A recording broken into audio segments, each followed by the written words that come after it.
नमस्कार मित्रांनो, आजच्या गोष्टीचं नाव आहे बूंद से गई ओ हौद से आती नहीं।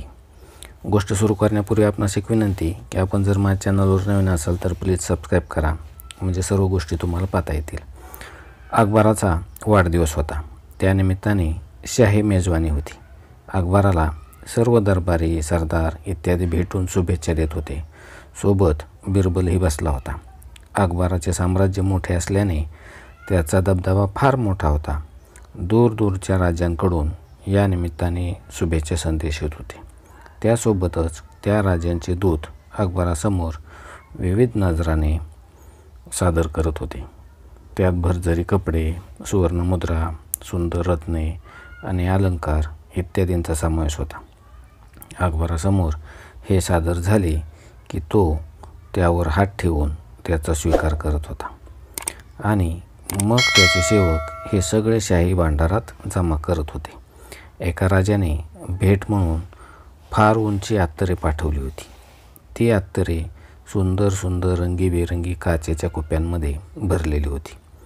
ती पाहून अकबराला ते लावून पाहण्याची इच्छा झाली।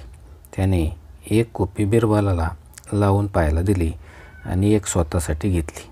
अकबराने कुपी उघडून हातावर अत्तर लावायचा प्रयत्न करतात त्याच्याकडून थोडं जास्तीचं अत्तर त्याच्या अंगरख्यावर सांडलं। अकबराने पटकन ते टिपून घ्यायचा प्रयत्न केला, पण तो अयशस्वी ठरला।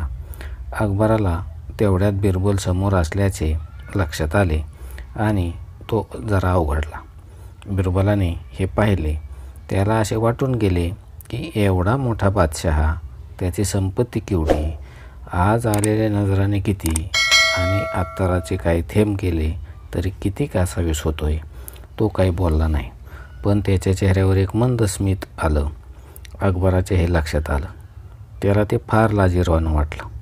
त्याने थोडंसं अत्तर आपल्यासाठी काहीच नाही हे दाखवण्यासाठी दुसऱ्या दिवशी एका हौदात अत्तर भरायला सांगितलं आणि प्रजेला त्यातून हवं तेवढं अत्तर घेऊ शकता अशी दौंडी पिटवली। सर्व लोक येऊन अत्तर घेऊन जाऊ लागले आणि अकबराची स्तुती करायला लागले। अकबर मनोमन खुश झाला। बिरबल आला आणि हा प्रकार कालच्या एवढ्याशा गोष्टीवरून अकबराने एवढं टोक गाठलेलं पाहून त्याला गंमत वाटली। त्याने अकबराजवळ जाऊन त्याच्या कानात म्हटले, हुजूर, जो बूंद से गई ओ हौद से नहीं आती, म्हणजे थेंबर अत्तरासाठी धडपड केल्यामुळे जी अकबराची शान गेली ती नंतर हौदभर वाटल्याने परत येऊ शकत नाही। अकबर काय समजायचे ते समजला। बिरबलाने याची कुठे वाच्यता केली नाही आणि अकबराने तो विषय पुढे सोडून दिला। लाईक करा, शेअर करा, सबस्क्राईब करा।